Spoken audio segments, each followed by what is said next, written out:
Sada Hari. So first of all, I would like to offer my most humble obeisances to our beloved Gurudev, Srila Bhaktivedanta Narayana Maharaj, Ananto Srila Bhaktivedanta Vamana Maharaj, and to Param Gurudev Srila Bhaktivedanta Maharaj, Srila A.C. Bhaktivedanta Swami Srila Prabhupada, and to C.C. Bhaktisiddhanta Thakur Srila Prabhupada, and all the Vaishnavas, Bhagavad, Guru Parampara, to Sri Guru Ji Sanatana Bhakta Raghunath, Sri Ji Gopalvata Raghunath, and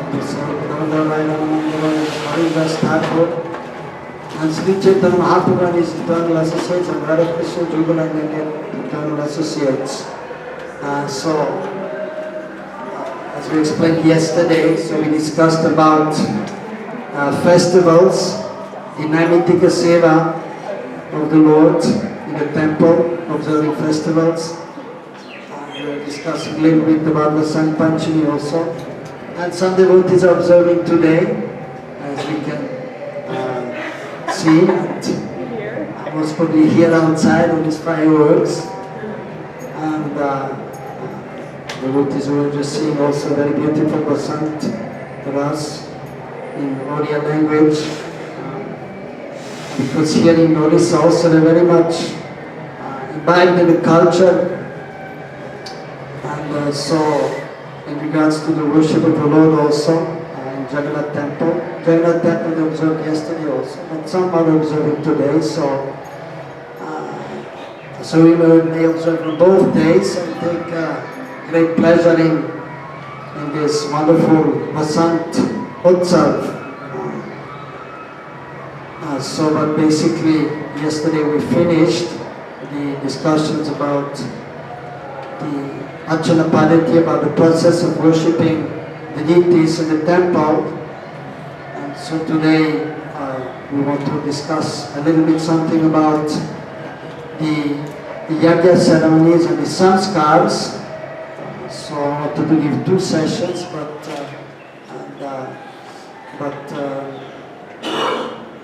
Shamrani Didi will speak something this evening about the Vasant Utsav and about the appearance of Advaita Charya, which we will observe tomorrow.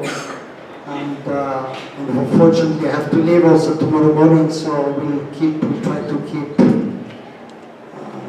the session till 5 o'clock, and then we'll have to end. So it is a very short explanation about the yajnas and samskars, and just to give some information which is quite useful, especially for those who are preachers and those who want to learn, so they may have some understanding, and then naturally they will try to learn more. So even in the Krishna Janmashtami Tithi, as explained yesterday by Rupa Goswami, where he has described how we may observe the Janmashtami, the appearance day of Krishna in the temple. So then he has explained, as we explained yesterday, about the Adivas Puja, and then the Mahabhishek and the various items which are used. And so then there's a mentioning also of performing of these different samskars. And even nowadays, every year, actually in Vrindavan, in the Radharaman temple, they do that.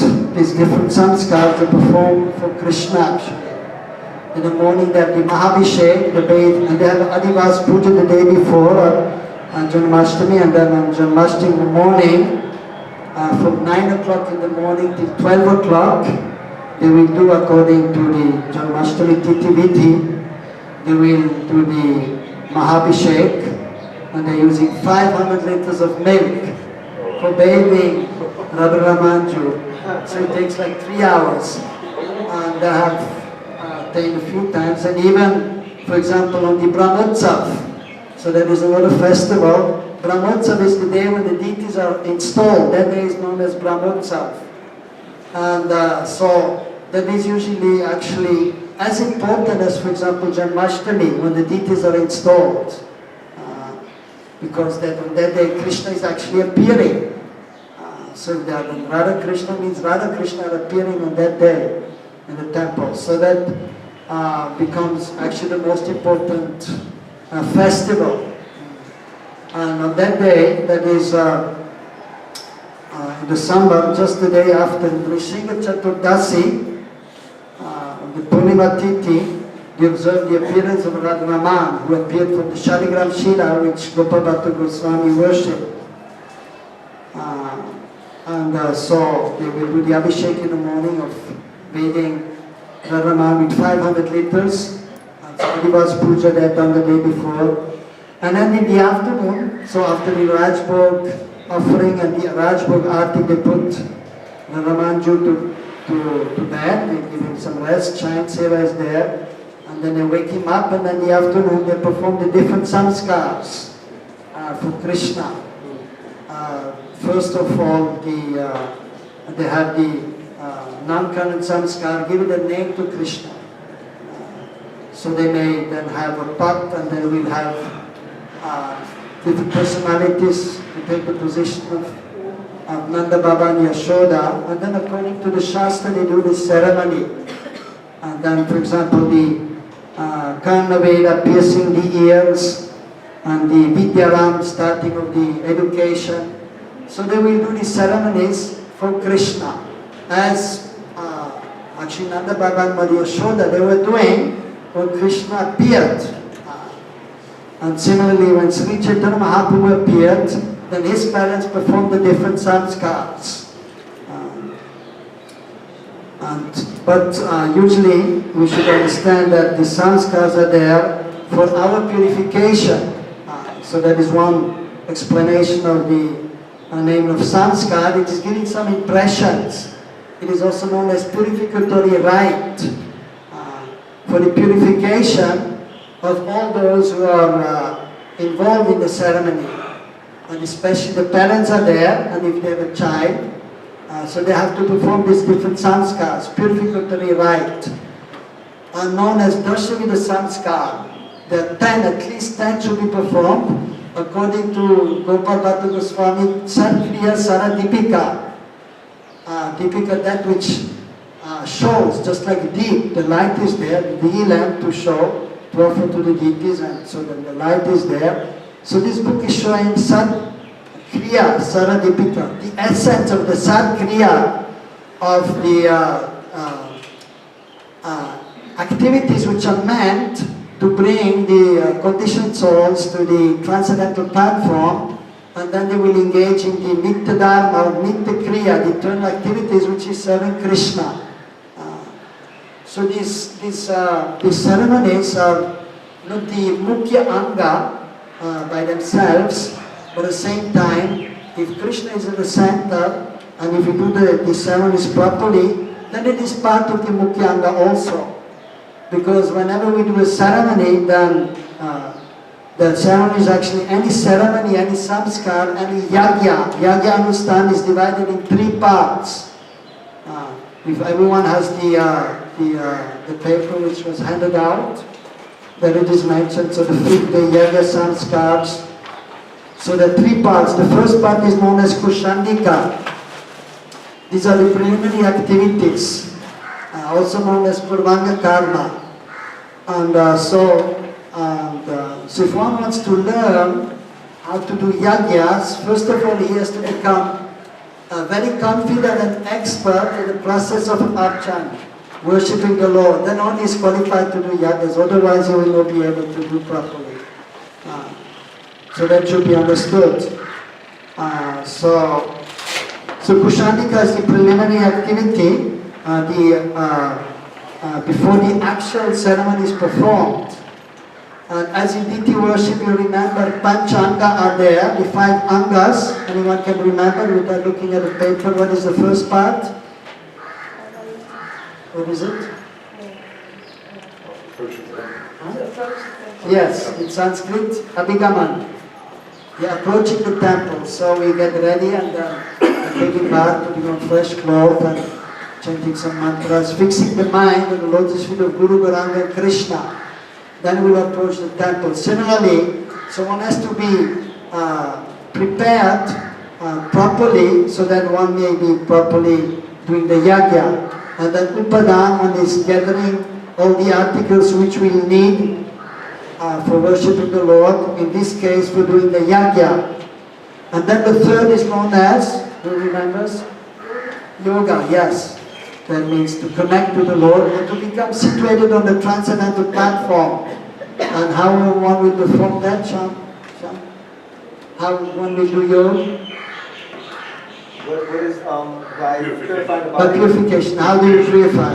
Achman. Achman and chanting some mantras for purification, yes. Buddha Shuddhi and the nature, the eternal son of Krishna. Right, you remember? And by misfortune. What with the mantras? Yes, Buddha Shuddhi. So all these mantras one will chant also, and then only one will be able to do again the yajna. So this has to be done. The yoga is there, and it is understood as in deity worship svadhyaya. One must be properly doing our bhajan, sadhan bhajan, studying the scriptures. Then one will be qualified not only to worship the deities, but then to do yagas also. So these are all included in Kushandika. And so then one will make the yajna count. There's a process also how to do. And then one will, you have all the paraphernalia ready, and one will then call the deities. So now there are two ways. One is that we may have deities, we may bring the deities, or it is done inside the temple, right in front of the deities. And if it is close to the altar, then we may not have to call deities, but otherwise if the yajna is a little bit away from the deities, then one will have kalash, these different water pots made of gold or silver or copper or bell metal, or sometimes even use steel also, or traditionally they have the pots made of earth. And then they will call the deity inside, Guru, Gauranga and Krishna. Sometimes it's simplified process, or if it is done in a house, a ceremony on a smaller place, then there's only one pot, and you will call all the deities by meditation inside the pot. Calling Krishna, Guru, Gauranga, Krishna. If they are situated in temple, we call them from the altar inside the pot. Or if you are in a place where there are no deities, you call them from the spiritual realm, or from your heart, because they're supposed to be in our heart also, Guru, Gauranga and Krishna. You call them in the pot by showing the depth, time we use in some mudras. For example, Avayami, please now you come and be present in the pot. And then Stapayami, please stay there. And then Prabhu Kripaya Swagatam Kuru. Then you welcome them. And as in deity worship, so the puja at this time, that is still part of the Kushandika, the preliminary activity. So then you have to worship Guru, Gauranga and Krishna. And just like in deity worship, so you may do the deity worship like in the temple, very elaborate. So for example, when the deities are installed, then the yajna is very elaborate. But if you have to do a small ceremony, then the puja may be also more simple. And you may call Guru, Gauranga and Krishna, and then again you worship first Guru with Panchopachar, 5, anyone remembers Panchopachar? 5 articles which you use for the puja? Yes. Deep, Gandha, Pushpa, Gandha, Pushpa, Deep, Naivedya, yes. So that you can do for Guru, and then for Gauranga, and then for Radha and Krishna.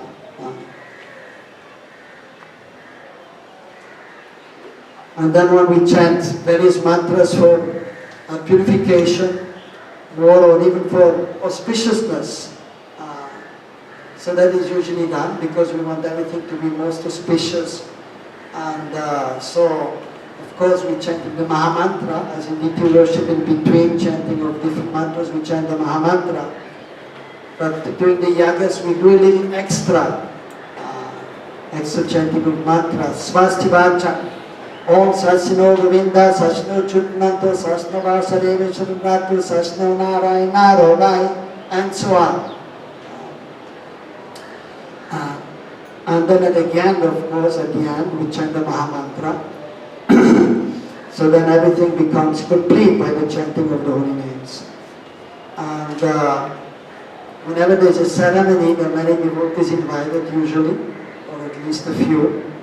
And then, so Kirtan should always be there because it is the Yuga Dharma, Nam Kirtan. So the devotees at the beginning, the middle and the end, they should perform Kirtan of the Mahamantra. And so, also, it is usually done that when we give some Krishna Katha at that time when the ceremony is performed. For example, there's a name-giving ceremony for the child, and one may say something about Krishna's name-giving ceremony, how it was performed, and then one will give some Katha also. Seeing time, place, and circumstances. If the devotees are to some extent in Krishna consciousness, then we give some Krishna Katha and try to encourage them to become more absorbed in Krishna Katha. So but if there's, because as we know, so Krishna Katha is very essential for the sadhakas to become more and more advanced, to become more and more absorbed, to make more and more advancement in the spiritual life. So Kirtan should always be there, and Krishna Katha or Gur Katha or some explanation of the ceremony has to be there. Otherwise it becomes a ritual, and I've been in India for almost 30 years, and I've seen, I know also the Smarta Vidhi, how the local persons are going or are doing the ceremonies in India or in Delhi or anywhere, and usually, for example, they have a marriage ceremony and they do at night time, and all the family members, they come together and they drink and smoke also, of course not as Vaishnavas, but the outside people, and then they eat, and then at the end, by the way, we have to do the yagya also, and then the priest is coming, but that time most of the people have gone.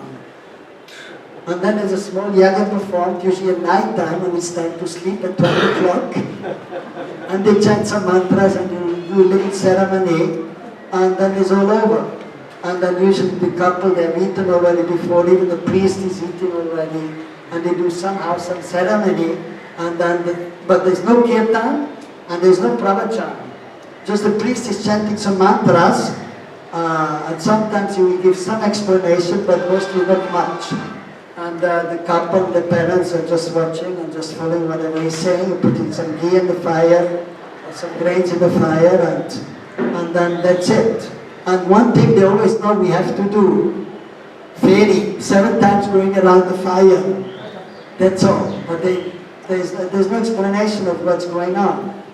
But the samskar is there to actually educate, to uplift those who are taking part in it. So as Vaishnavas, we should try to make it, that's what I do, to try to make it as a preaching. So that people, they become more, those who are, especially Indian community in India, Indian, so if they're there, and then we can give some harikatha, we have kirtan, and at the end prasad. So then we tell them that you should not eat during the ceremony, and everybody should be there. And everybody should take part in the kirtan, and then listen to the pravachan, and then the explanation of the activity. And then everyone is actually uplifted. And then at the end of the ceremony, then everybody takes prasad. And usually whenever there's a ceremony, upavas should be done. So fasting should be done. For example, most of the ceremonies should be done before noon time. Like giving the name to the child, or all the other, like giving the first grains to the child, and then cutting the hair, vidyaram. Now we're talking about Saraswati Puja. So at that time, those who are following the Vedic culture, on that day they will do the Vidyaram ceremony for the child. Because Saraswati is there, the goddess of learning. So they will do that before noontime. And and then actually it's required that when we fast, the parents of the child have to fast, and so just like when we take initiation also, then we have to fast when we get the mantras. But for example, if the ceremony is in the evening, then we may take some altahar. So we take some small prasadam, for some fruits, dry fruits, nuts, some milk, or we may even take some khichdi. But something very simple at noontime, especially in the winter when it is cold, it is difficult to fast, and one may become weak, or one may become sick. So one may take something light at noontime, and then one will fast, and then before taking part in the ceremony, one should take bath and have clean cloth. So just like when you worship the Lord, because at that time, those who are participating, they have to offer the grains or the ghee in the fire, so they have to be clean. So that is the first part, the Kushandika, preparing everything, and then the priest will do the puja, and he will give some explanation, and then he will have, those who take part in the ceremony, they will have to perform ajma. So if they don't know, he has to show them, and then they're chanting some auspicious mantras. So that is the first part known as Kushandika. Yes? Perhaps you'll cover this in a minute, but I'm not familiar with the types of ceremonies that happen, but the ones you've mentioned sound like sort of social settings, for example, the naming of a child. Yes. Are there things which a practitioner does just on their own, without a lot of other people around? Are there yagas which a bhakta will do just for themselves? Well, it may be possible. Somebody, for example, just wants to do yaga for auspiciousness, known as Mangal Homa. And maybe they have some difficulty and they feel just want to do some yaga.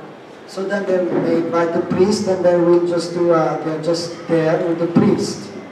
Or if, so that is possible also, yeah. It sounds like it's not so common though. No, it's not so common. Usually when you do a ceremony, you invite the family members, because usually, mostly it is for the householders. This Dasavidha Samskar, these 10 purificatory rites are for householders. So 10 are minimum, there's a list of 16 also. And even previously they're doing more, 64, or 128. Or 144, but nowadays hardly anybody is doing it. But those who are following Vedic culture, they will do more than just 10 or 16. Sometimes a household will spontaneously say, I want to donate something. And yes. They'll do a ceremony and distribute 108 cloths or to the local brahmins. Yes. Yeah, that might be there, yes. Yes. Yes. Just before you go along, you were mentioning the kailash and corn tapaji. Yes. There are other ingredients inside the kailash, so do they represent tapaji being there? Like sometimes you see that you have to have water, sometimes rice. Yes, yeah. You put different things inside the kalash. And this is representing Water is there. No, they don't represent tapaji. No, you put the water inside the pot, and then you put akshat. Akshat, that is rice mixed with turmeric. You put that inside. And then they will put sometimes also the betel nut. So it depends on the different padhatis or different persons. And they may have some different standard of what they put. I mean, I have seen many Gaudiya Vaishnavas also, and they will do slightly different. But you put something inside, some auspicious items, and especially put tulsi leaf inside and flowers also. And then you put some auspicious leaves from auspicious trees, from the mango tree or the ashok tree, different trees which are considered mangoes, which are considered pious, auspicious. You take the leaves, and then you put inside the pot, and you put the coconut on top and the cloth on the top. And then you may tie also some this red cloth, a red thread. Yes. Sometimes these represent demigods. While in elaborate worship they will call the demigods also. But usually as Vaishnavas we call Guru, Garanga and Krishna. Except when the temple is established, the deities are installed. Even amongst the Gaudiya Vaishnavas at that time, they will call so many personalities. At the entrance of the temple and different places, then they may call the different demigods also. Lord Brahma especially. And in elaborate worship, actually many times Lord Brahma is called.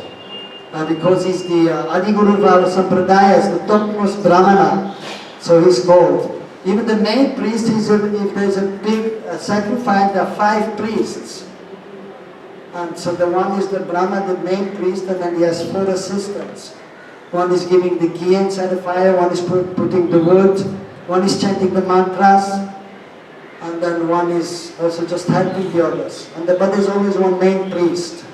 But in small ceremonies, and usually as we do, we are usually doing more simple, because we want to chant the Mahamantra and we want to hear Krishna Katha. So we have one priest and we keep it more simple. This is the last question, because I know you need to go on. But the kunda also, you mentioned the kunda, are they all the basic type of kunda? Should they be different for the different type of...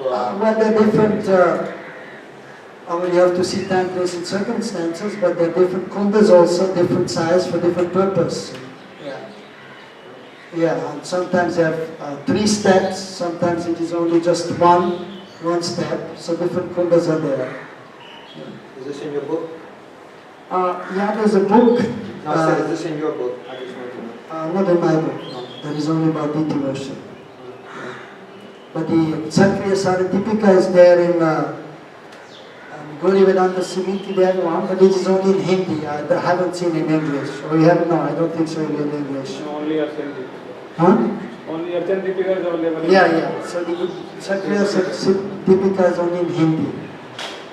But in ISKCON they have the Kshatriya Saradipika in English also. Yeah. So there it is mentioned, also something is there. But usually it is good to take help from the person who has learned, from a qualified person, like that. All right. Is any other question?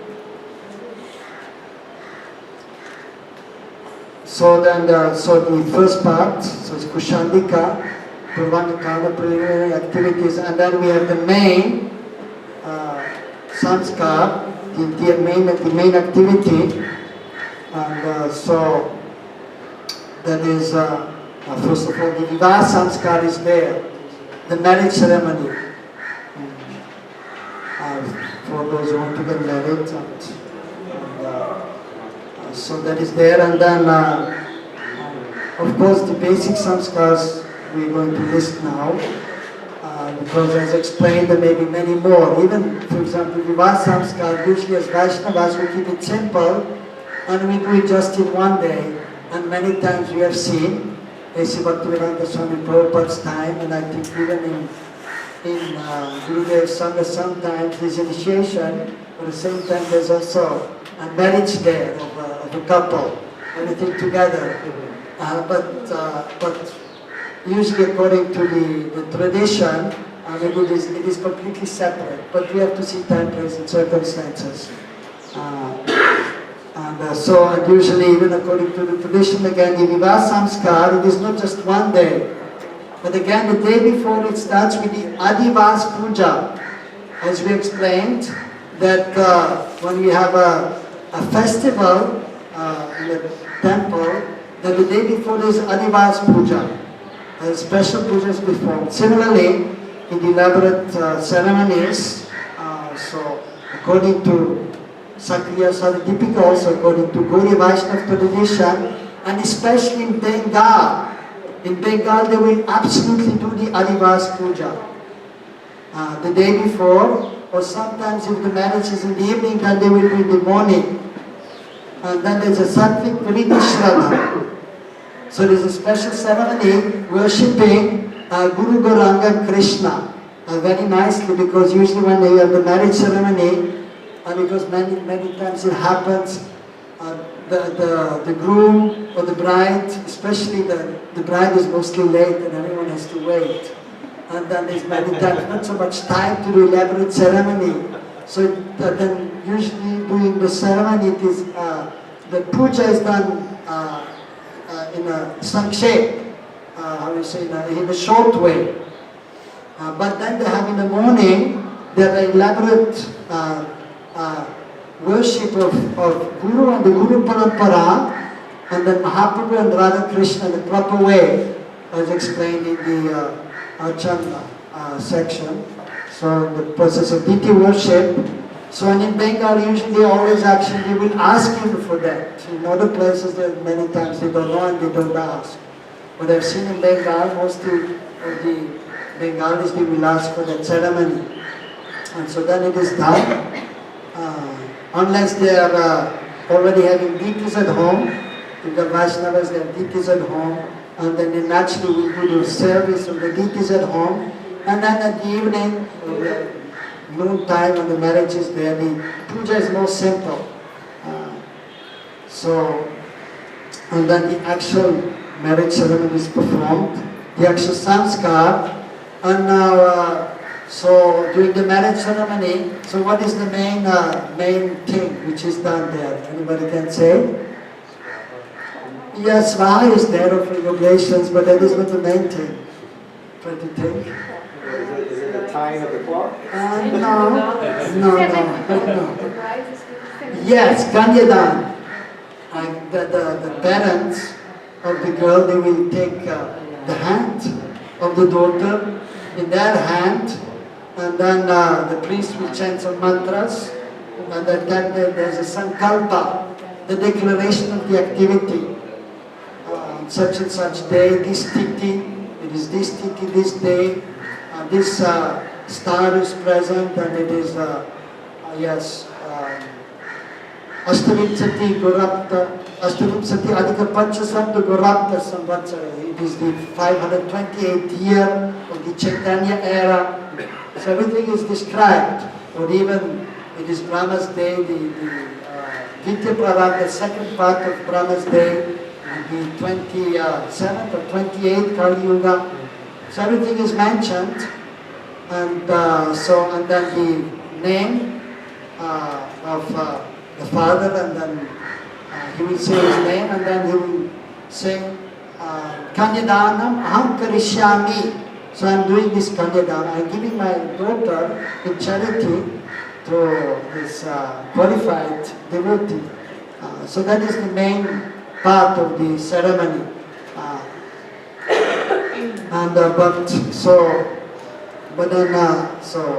When that is done, then she has to go 7 times around the room. First around the boy, and then they sit down. First she's sitting on the right, but after Kanyadan she's sitting on the left of the husband. And then they're tying the clothes together, the boys' chadar and the girls' veil. Also always by chanting auspicious mantras, and always by chanting also in between the Maha Mantra, Hare Krishna, Krishna Krishna, Hare Hare, Hare Ram,